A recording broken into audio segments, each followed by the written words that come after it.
வணக்கம்.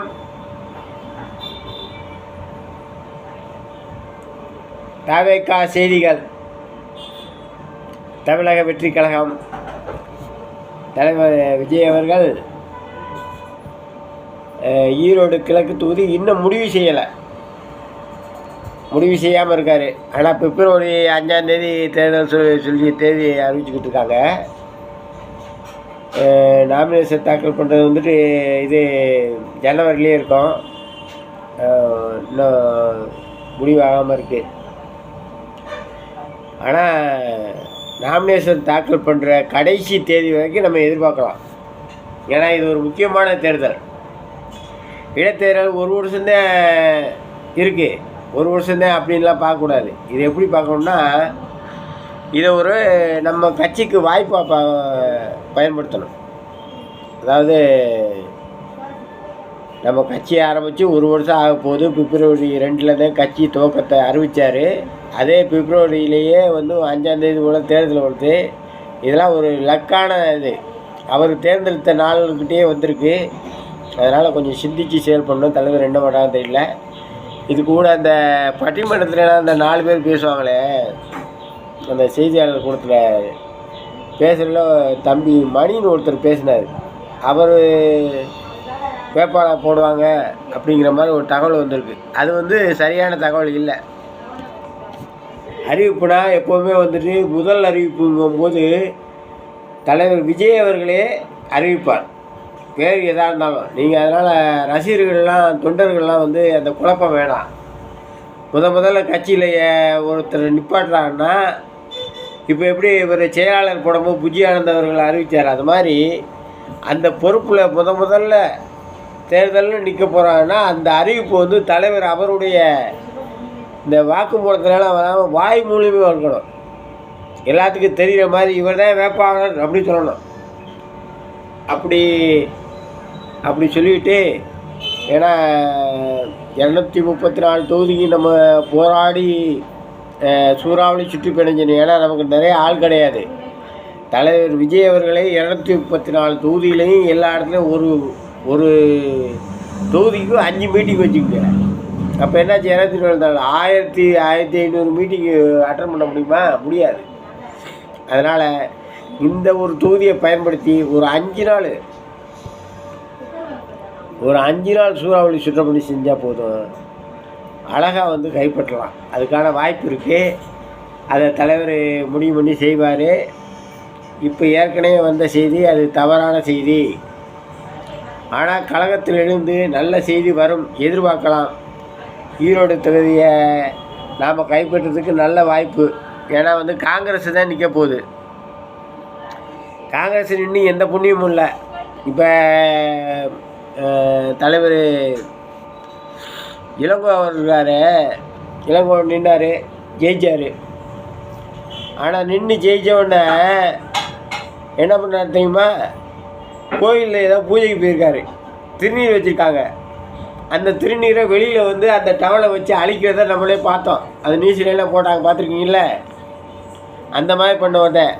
எல்லாம் ஒரு வேஷம் போடுற மாதிரி நம்மளை ஏமாத்துறதுன்னு தான் இருக்காங்க. அப்போ இப்போ திருநீரை வச்சுக்கிட்டு போகிறவர், உள்ளே போகிறவர் வால் போஸ்ட்லாம் அடிக்கிறாங்களாம். திருநீரை வச்சு போட்டு ஜெயிச்சு முடித்த உடனே மீட்டிங் போயிட்டு வெளியில் திருநீர் அடிக்கிறேன்னா அவர் எவ்வளோ பெரிய ஆளாக இருக்கும். அந்த பெரியார் குறிப்புக்கு அவர் அடிக்கடி நிரூபிக்கிறதுக்காக நம்ம அவருடைய பேரன் அப்படிங்கிறக்காக அந்த மாதிரி பண்ணுறாரு. இப்போ பெரியாரே மாட்டிக்க முடிக்கிறார் சீமான்கிட்ட. சீமான் சொல்கிறதுல ஒரு சில உண்மைகள் இருக்க மாதிரி தான் தெரியுது. பெரியார் பற்றி சொன்னது, இந்த பனைமரத்தெல்லாம் வெற்றான்னு சொல்கிறாங்களே, அது உண்மை தான். நான் சின்ன வயசில் இருக்கும்போது அதை பற்றிலாம் பேசிக்கிட்டு இருக்கேன், நான் பார்த்துருக்கேன். அது தவறான செய்தி மாதிரி தெரியல. சின்ன வயசில் நான் இருக்கும்போது பெரியார் இந்த குடி இதெல்லாம் கூடாது அப்படிங்கிற, மது இதெல்லாம் ஒழிக்கணும் அப்படின்னு சொல்லிட்டு தன் தோட்டத்தில் இருந்த பனைமரத்தையே வெட்டிட்டார். அதை பார்க்கும்போது எனக்கு அந்த எண்ணம் வருது, அதுக்காக வெட்டின்னு சொன்னார் அப்படின்னாங்க. அது அவர் சீமான் அவர் இஷ்டத்துக்கு மாற்றி பேசுகிறார். ரெண்டாவது, சீமான் அவர்கள் பேசுகிறது, பெரியாரை பற்றி பேசுகிறதெல்லாம் உண்மை இருக்கலாம். ஆனால் அதை பேசுகிறதுக்கு தகுதியான ஆளான்னு பார்த்தா சீமானே தகுதியான ஆள் இல்லையே.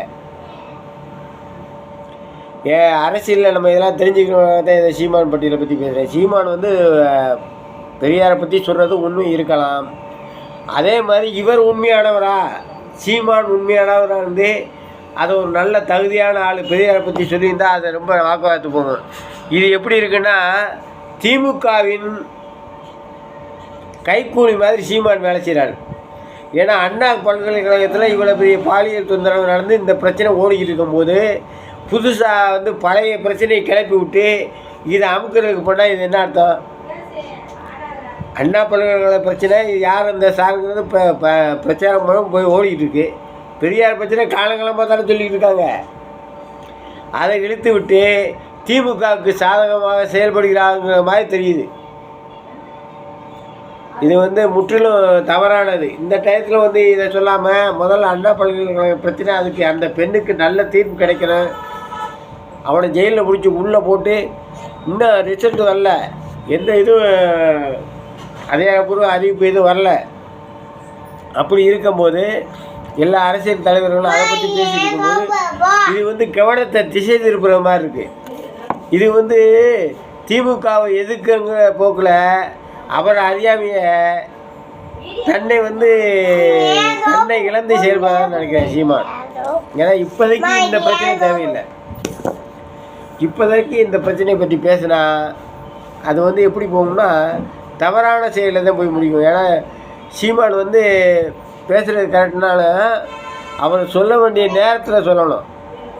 அதை விட்டுட்டு இந்த அண்ணா பல்கலைக்கழக பிரச்சனை ஓடிக்கிட்டு இருக்கும்போது இதை மறைக்கிற மாதிரி திமுகவுக்கு சப்போர்ட்டாக பேச என்ன பண்ணாங்க, பெரியாரை பற்றி சொல்லிட்டான்னு சொல்லி இவங்க அந்த பேச்சை உயர்வாக்கி திசையை திருப்பி கொண்டு வருவாங்க. அதனால் எதாக இருந்தாலும் ஜாக்கிரதையாக பேசணும். தலைவர் விஜய் அவர்கள் நறுக்குன்னு 2 வார்த்தைலாம் பேசுகிறாரு. வளவலன்னு பேசுகிறா அது வந்து சரியாக வராது. பெரியாரை பற்றி அதிகமாக சொல்லலாம் இல்லை. பெரியார் வந்துட்டு பெரியாருடைய கொள்கைகள் பிடிக்காம தானே அண்ணா வெளியே வந்தார். இப்போ வந்து நம்ம இதோட பெரியாருடைய கொள்கைகள் வந்துட்டு எனக்கு வந்து அவருடைய கொள்கைகளில் ஒரு சிலது இந்த சாமியை நிரந்தரமாக எதிர்க்கிற மாதிரி போகிறது இதெல்லாம் வந்து எனக்கு பிடிக்கல. அப்படிங்கிறக்காக வெளியே வந்து கட்சி ஆரம்பித்து இந்துக்களின் தெய்வமான உதயசூரியனை சின்னமாக வச்சு கட்சி ஆரம்பித்தாங்க. இந்துக்கள் தெய்வம் சூரிய நமஸ்காரம் நம்ம இந்துக்கள் தானே பண்ணுறோம். அதை வந்து சின்னமாக வச்சு நம்ம அப்படி இல்லை, இந்த கட்சியில் திமுக காலத்தில் இருக்கவங்க அப்படிலாம் இருக்க வேண்டியதில்லை அப்படிங்கிற காரணம் காட்டித்தான் அவர் ஜெயிச்சு வந்தார். ஜெயிச்சு வந்ததுக்கப்புறம் ஒரு சில காரணங்களால், தவிர்க்க முடியாத காரணங்களால் ஐயா ராஜாஜியுடைய போக்குக்கும் இவருக்கும் அண்ணாவுக்கும் கொஞ்சம் பிரச்சனைகள் வந்துச்சு அப்படிங்கிறாங்க. அது ஓரம் எனக்கு முழுசாக தெரியல. எனக்கு வந்து சின்ன வயசில் இருந்தனால அது எனக்கு சரியாக தெரியல. ஆனால் அந்த பிரச்சனைக்காகத்தான் இவரை போய் அணுகிறார் திரும்ப. அதனால் திரும்ப போய் தலைவருங்கிற முறையை சந்தித்தார். திரும்ப சேர்ந்துக்கிட்டாங்க. அவ்வளோதான், ஜெயிச்சதுனால சேர்ந்துக்கிட்டாங்க. அதனால் வந்து பெரியாரை பற்றி இருந்தால் நம்ம இது பண்ண முடியல. இந்த பிரச்சனையை விட்டுட்டு அண்ணா பல்கலைக்கழகத்துக்கு நல்ல தீர்ப்பு வரணுங்கிறத எதிர்நோக்கியே நம்ம போவோம். நம்ம பெரியார் பிரச்சனைக்குள்ளெல்லாம் போக முடியதில்லை. நம்ம கட்சி கூட்டங்களில் பேச வேண்டியது என்னென்னா, அண்ணா பல்கலைக்கழக பிரச்சனை, பெண்கள் பாதுகாப்பு, வேலைவாய்ப்பு திட்டங்கள் இல்லை. பொங்கலுக்கு ஏன் கொடுக்கல? பொங்கலுக்கு எடப்பாடி பழனிசாமி 2500 கொடுத்தப்ப இவர் வந்து 5000 கொடுக்கணும். இப்போ கொடுக்க வேண்டியதானே? உங்கள் ஆட்சி உங்கள்கிட்ட தானே இருக்கு. இப்போ வந்து பணம் இல்லை. என்ன பணம் இல்லை? அப்போ பணம்லாம் எங்கே போச்சு? என்ன செஞ்சீங்க? இது வரைக்கும் 4 வருஷமாக ஒன்றுமே செய்யலை.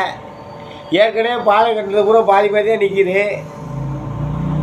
எந்த பாலம் உருப்படியாக கட்டி முடிக்கலை. சென்னைக்குள்ளேயே பாருங்கள், ஏதாவது வேலை நடந்திருக்கா? இல்லை. சரி, ரோடு புதுசாக எதுவும் போட்டிருக்கீங்களா? அந்த டேமேஜ் இது மட்டும் போட்டிருக்கா, எந்த ரோடும் போடல. வழக்கமாக எப்போவுமே ஒரு 5 வருஷத்துக்கு ஒரு ட்ரிப்பு, 2 வருஷத்துக்கு ஒரு ட்ரிப்பு மேலே ரோடு போனாங்க, அது கூட போடல. ஏற்கனவே அதிமுக ஆட்சியில் இருந்த ரோடு தான் அப்படியே இருக்குது. திமுக ஆட்சியில் எந்த இதுவும் ரோடு போடல. ஏன் திட்டங்கள் கொண்டு வரல? இதெல்லாம் பற்றி பேசணும். மேலோட்டமாக பேசிட்டு விட்டுறணும், ரொம்ப ஆழமாக பேசக்கூடாது. அது மாதிரி நம்ம தொண்டர்கள்லாம் வந்து பேசும்போது ரொம்ப அமைதியாகவும் இந்த செய்தியெல்லாம் எடுத்து வைங்க. பெண் முன்னேற்றம், வேலை வாய்ப்பே இல்லை. வேலை வாய்ப்பு யார் கொடுத்துருக்காங்க? யாருக்கா வேலை வாய்ப்பு கிடச்சிருக்கா? பக்கத்தில் யாருக்கா இருக்கா? நீங்களே கேளுங்க. தொகுதியில் கேட்டு அந்த தெருவில் போய்ட்டு, இந்த தொகுதியில் நான் திமுகனால வேலை வாய்ப்பு, நான் வேலைக்கு சேர்ந்துருக்கேன், அரசாங்க வேலை எனக்கு வந்திருக்கு, இடஒதுக்கீட்டில் வந்திருக்கனால இடஒதுக்கீட்டில் வந்திருக்கு அப்படிங்கிற மாதிரி இருந்தால் சொல்லுங்கள். அப்படி கேட்டு பேசுங்க. ஈரோடு கிழக்கு தொகுதி நமக்கு வாய்ப்பு இருக்குது. இன்னும் 2 தினங்கள் அறிவிக்க வாய்ப்பு இருக்குது. தலைவர் சிந்தித்து யோசனை பண்ணி முடிவெடுப்பார். ஆகையா ஈரோடு கிழக்கு தொகுதி நாம் நின்னா வெற்றி பெறுவதற்கு நல்ல வாய்ப்பு. ஒரு 5 நாள் சுற்றுப்பயணம் செஞ்சால் போதும். விஜய் அவர்கள் சூறாவளி சுற்றுப்பயணம் 5 நாள், 5 நாளில் ஆட்சியை பிடிக்கலாம். இந்த ஒரு தொகுதி ஜெயிச்சிட்டோம்னா, இந்த ஒரு தொகுதி ஜெயிச்சிட்டாவே நமக்கு வெற்றி நிச்சயமாயிரும். விழுப்புரம் பக்கத்திலே மீட்டிங் போட்டார். விழுப்புரத்துக்கு பக்கத்திலே இந்த சான்ஸ் இருக்குது, இதை விட வேண்டாம்ங்கிறது என்னுடைய தாழ்மையான வேண்டுகோள். தலைவர் என்ன முடிவு செய்கிறாரோ அதே நடக்கும். எதிர்பார்த்து காத்திருப்போம். வணக்கம். சப்ஸ்கிரைப் பண்ணாதவங்க சப்ஸ்கிரைப் பண்ணிக்கங்க.